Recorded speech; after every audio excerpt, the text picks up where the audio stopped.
I've spieled on long enough. Let's kick it over to our interview. I think you guys are really going to appreciate this one with Brett Cianca, a.k.a. Pick Six Previews.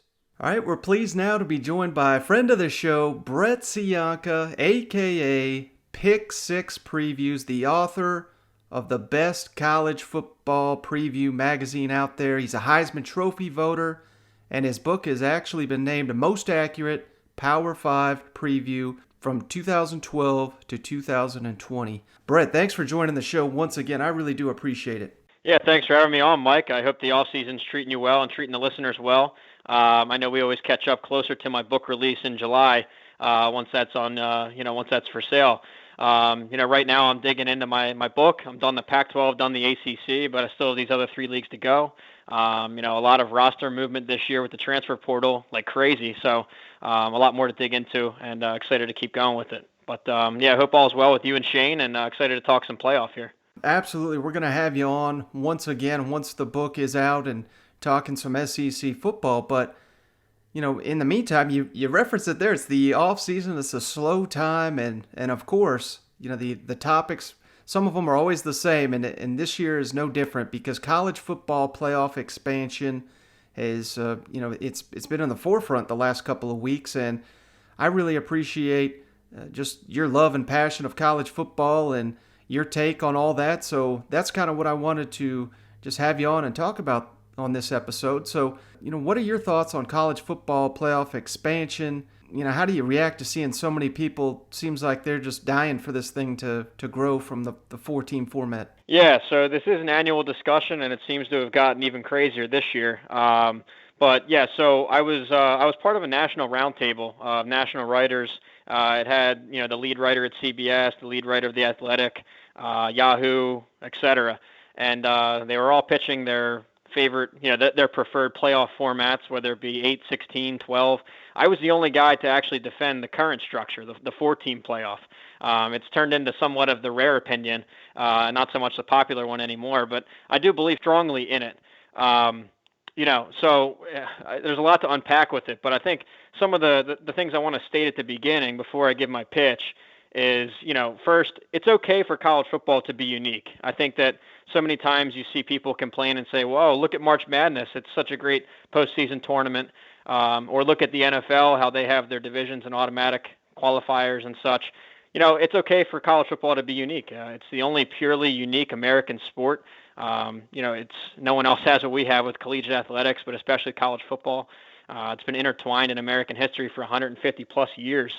So it's okay to be unique. Another thing, not all leagues are equal, and this is important. You guys from the SEC know this.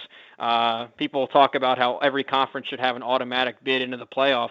Look, do we really think the Sun Belt and the SEC both deserve equal access and equal opportunity into the college football playoff? I think it's ridiculous. So that's another ground rule there.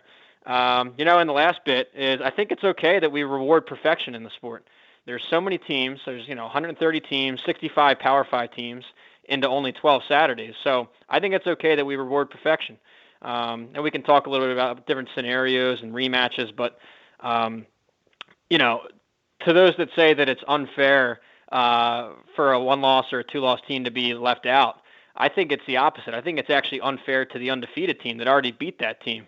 It's unfair that you actually are throwing in a 2-loss, a 3-loss, or a 4-loss team back into the playoff grid, back onto equal footing with a team that's proven it over 12 weeks. So, so I definitely have the alternative spin here on this, but curious to see what you think, and we can dig in deeper. Now, let me ask you this, because do you think it's at all, this expansion talk, maybe in part due to the fact that, I know it's popular to pile on ESPN. I think they do an outstanding job televising the games and whatnot, but it seems like they focus so much of their, here's the playoff teams, the playoff picture, and they, of course they do the weekly show that from week to week, it's kind of like the rankings don't mean anything the week before, so I don't know why they try to sell it for the next 20 minutes. And do you think part of the issue is just the fact that they focus so much attention on the college football playoff? Because for a guy like me, I care about the Egg Bowl.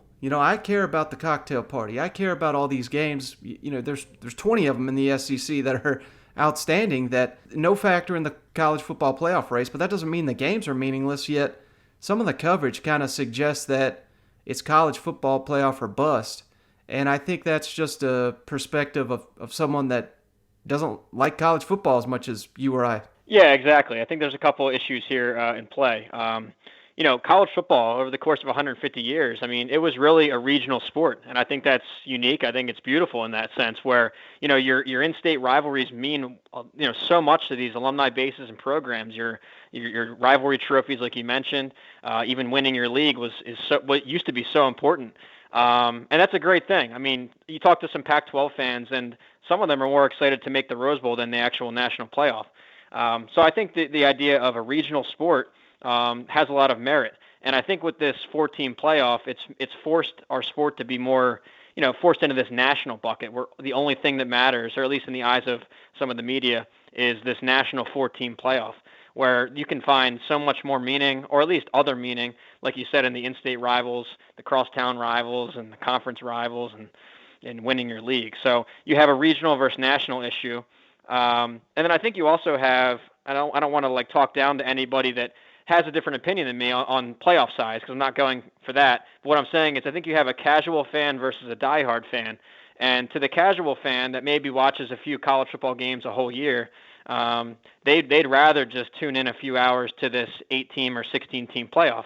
Similar to, in the same sense, how I only watch the March Madness tournament. I don't hunker down and watch December college hoops, but I do love that March Madness tournament, and that's fine. I'm not trying to alter their sport, but I think to a casual football fan, they'd rather just tune in for a couple games. Meanwhile, guys like us and probably a majority of your followers, we dig into it. We love every single Saturday. We're watching 12 hours every Saturday, and any weeknight games we can find, and spring games, and really just loving it. So.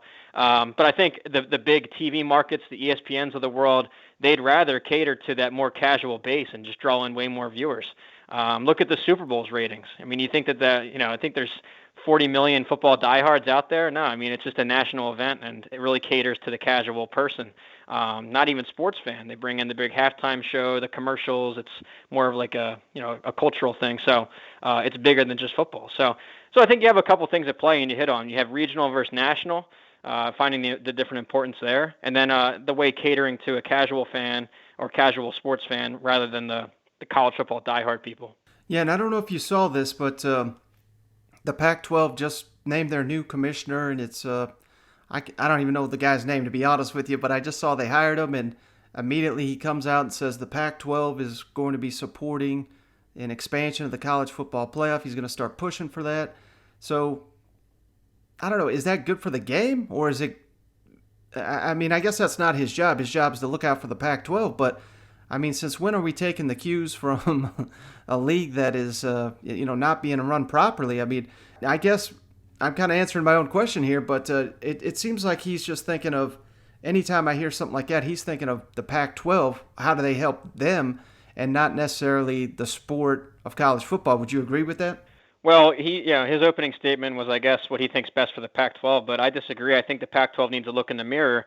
The only thing holding them back from playoff appearances is themselves. The only time they produced an undefeated or one-loss conference champion during the playoff era was Oregon and Washington, and both teams made the Final Four of the playoff. And these are not, I guess Oregon is, but Washington at the time was not a brand name or a powerhouse program. So it kind of proves the theory that, hey, if you go undefeated in a Power 5 league, you're in. If you have a loss and you still win your conference title game, 14 out of 15 of those instances, 93% so far, have made it. The one that didn't make it, of course, was Ohio State in 2017, I believe, when they got blown out by Purdue. So long story short, if you go undefeated, you're in. If you have a loss and you still win your Power 5 conference title game, you're in. So if you're the Pac-12, look in the mirror, and first off, they should cut out their 9th conference league game.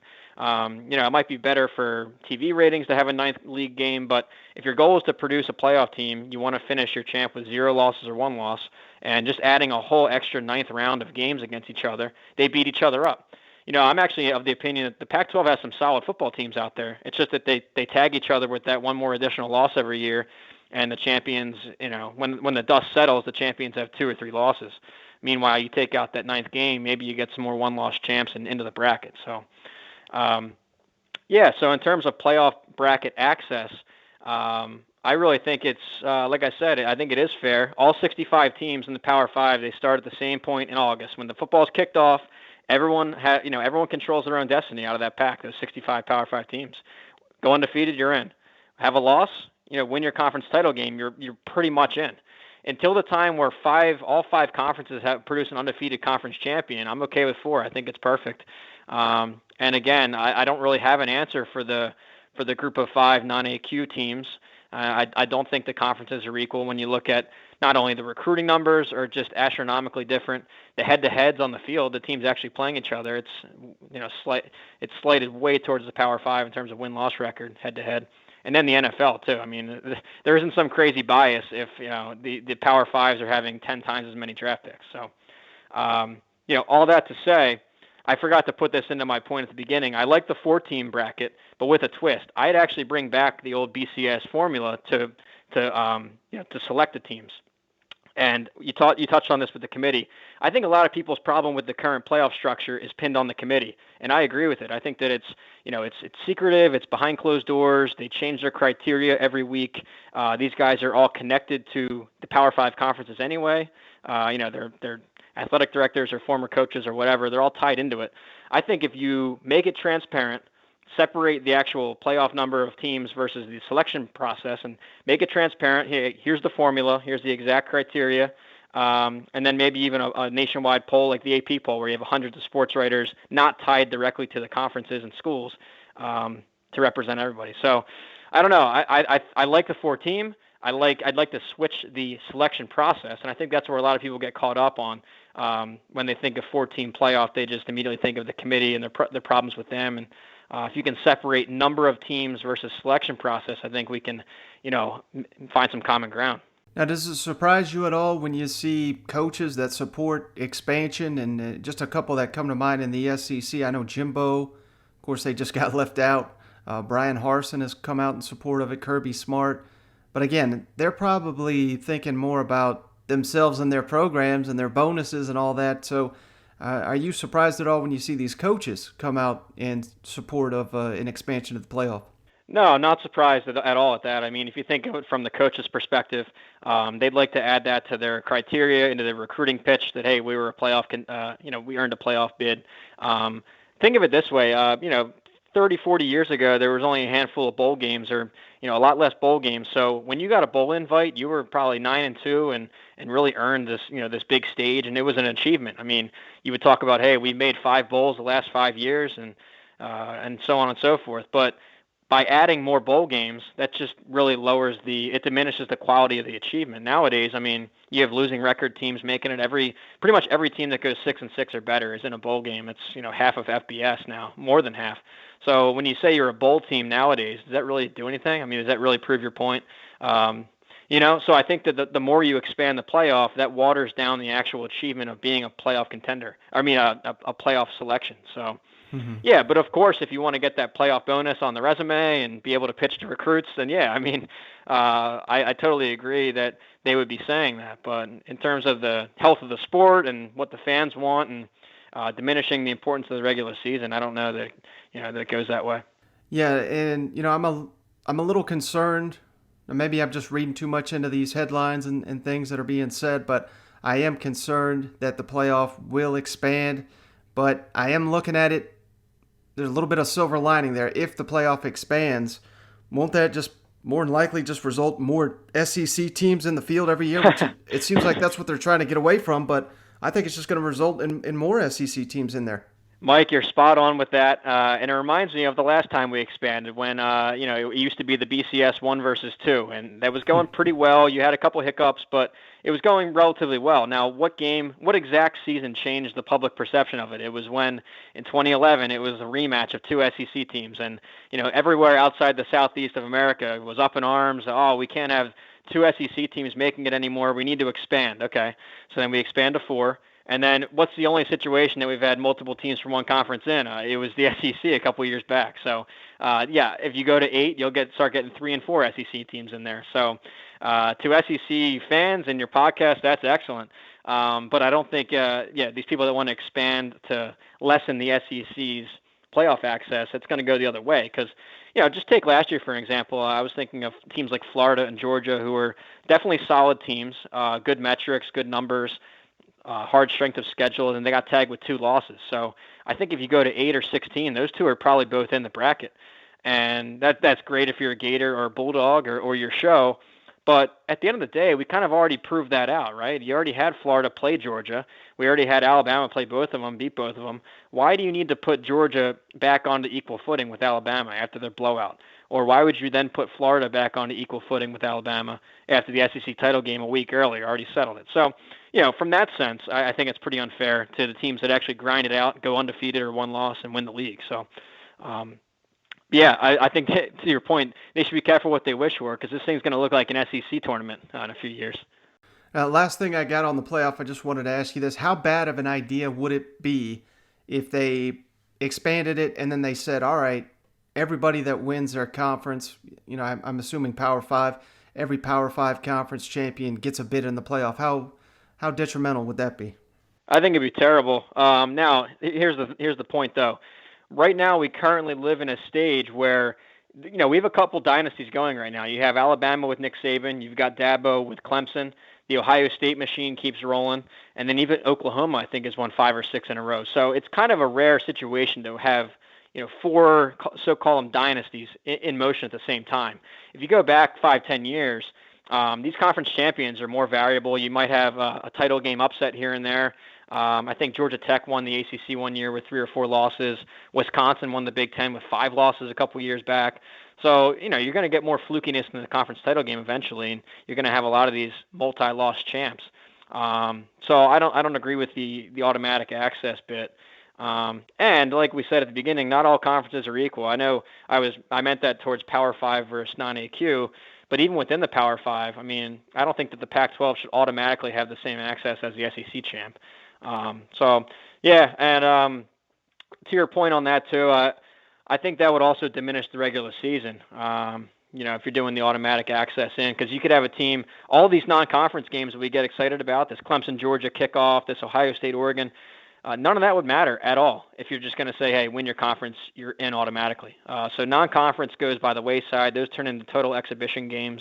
I wonder if you'd have some gamesmanship and even bench some of your guys and rest them up. This is just a non-conference game. This doesn't impact anything for playoffs. So we're going to rest, Justin Fields and all our starters. We don't want to get them injured. They'll play the first series or 2, like an NFL preseason game, and then we'll rest them. I don't want to get that deep into it, but who knows? Who knows? If it's only win your conference title game, then the non-con doesn't matter. And you're going to have multi-loss champions in there. And one last note I wanted to hit on, because I know this will resonate with your SEC followers and fans, is just how important the regular season games are. No other sport has what we have. You look at the NFL. Do you really think about remember the Jets versus Bills game 2 years ago? Or in college hoops, I can't even name a single college hoops regular season game that I've watched or just that really caught the nation's attention in the regular season. Maybe the occasional Duke UNC, but those games don't resonate. They don't really leave lasting memories. But in college football, just the way that you have 100,000, alumni and fans and family getting together for 6 Saturdays in your home stadium, the way that you play your rivals every year and it alternates home and away. And you can specifically, I know your fans can specifically point out, remember that 2013, Georgia-Tennessee game? Oh, yeah, that was that game. These games mean a lot more, and I hate to see it watered down even more than it is by expanding the playoff and rendering those games meaningless. The easy example, which I know is rare, but think of the kick 6, the Alabama-Auburn game, where that was really do or die. It's, that single play knocked Alabama out of playoff contention and got Auburn their spot. And if you fast forward to an 8-team or 16-team playoff, does Saban even play the starters? They already probably have a first-round bye locked in or stuff like that. So I know that's the extreme example, but I don't know. I don't want to lose some of that specialness, some of that uniqueness. And again, I think it's okay that college football is unique. I don't think we have to be, the NFL does it this way, we should join them. No, how about we be less like the NFL? Let's do what we do great, which is regular season. Every game has that much more importance. Make it more regional, make it more about the rivalries and the conference title races. And then, the little cherry on top would be a little 4-team bracket and determining a national title. But, for out of 65 Power 5 teams, the other 61, they have meaning too, and it's throughout the season. It's their rivalries, it's their it's their conference title and division races. So I just think that the coverage has gotten too national when it should be back towards being regional like it used to be. That you hit on my greatest fear there, an Iron Bowl, Egg Bowl, something like that, in Clemson, South Carolina, where key players are sitting the bench because they've already locked up essentially a spot. So that is the last thing that college football needs, in my opinion, and I'm glad someone smart is on my side. So he's Brett Cianca, a.k.a. Pick Six Previews. Must follow at Pick Six Previews. We're going to have him on again once his preview book is out. It's the best one out there. I really appreciate you, Brett. Yeah, thanks again, Mike. And, I know that we are probably in the minority opinion on this, and people do want to see the expansion. But, I just think I'm coming at it from a place of love for the sport. That's important. You hit on it earlier. I mean, I'm spending over 1,000 hours a year on this book. I'm calling coaches, calling coordinators, and beat writers, and going on shows and watching film and my numbers. Like, I love this sport, and I just think it's in the sport's best interest to remain at 4. Maybe some tweaks in the selection process, bring back the computers a little bit. But, I just think you got to look at the whole package. I mean, it'd be nice to have an extra playoff game somewhere, but what are you sacrificing? I think you're going to lose a lot of the interest in September, October, November. So, always great to have a reasonable discussion about it. I love bringing my opinions forward, some facts, and always open to hearing everyone else's opinion on it too. So appreciate you having me on, and hope all is well. We'll talk again in a few months with the preview coming. All right, just want to say thanks again to Brett for joining the show. And again, you got to follow him if you're not already. I think he's getting close to 100,000 followers on Twitter, at Pick Six Previews. That's in the show notes if you want to give him a follow. He does a great work with not only his previews, but doing these radio shows. And his Twitter is just full of knowledge. So he really puts in a lot of thought and insight into all his responses, as I'm sure you can clearly tell there. So really want to thank Brett for hopping on the line and just spieling about college football playoff, because I've seen a lot of people, this is clearly a hot topic now that there's so much momentum for the college football to expand. So maybe think about that. Think about some of the things Brett had to say before you jump on the bandwagon. If you're one of these that thinks they automatically need to expand it, it may be coming. They may just be too greedy to not expand the thing, but it's going to come at a cost. I think it really will. And that's something to consider. And I think it's something that a lot of people that are out here touting how this thing needs to expand, read between the lines here. Kind of what Brett's saying. I mean, look at a lot of the national people maybe that are touting this thing need to expanding. Are they diehard college football fans? Or are they the ones that watch NFL, and then when there's a big SEC game, maybe they'll tune in for Alabama, LSU, or something like that, but they don't watch any of the other games? You got to think about that. So the more I see more passionate college football fans that live and breathe this stuff like I do, like a lot of, hell, we're sitting here in May, you're listening to a college football SEC, you're listening to an SEC podcast in May. I know you're a diehard, so I'm not saying you're wrong if you want the playoff to be expanded. Everybody deserves their own opinion there, but a couple of things to think about next time you hear the playoff expansion talk get started. Hell, you can hear my dog out there. He hates college football playoff expansion talk too, so I'm going to get off the line here. That may be old Chad. Chad Morris is at my door. He's finally found me. This may be the last podcast if that's the case, but if it is, if you would be so kind to give us that 5-star written review on the Apple Podcast app, we're more than happy to send you a beer koozie free of charge just for doing that. We got all 14 teams covered with the beer koozie, so let us know what team you support and we'll send you that beer koozie to go along with it. And don't forget, I keep saying it, it's really starting to uptick. I appreciate it. The YouTube, subscribe to the YouTube channel. We're putting a ton of more content on that every single day, so appreciate each and every one of y'all that subscribes to that page. But that's going to do it. Thanks for hanging out. Catch you on the next one.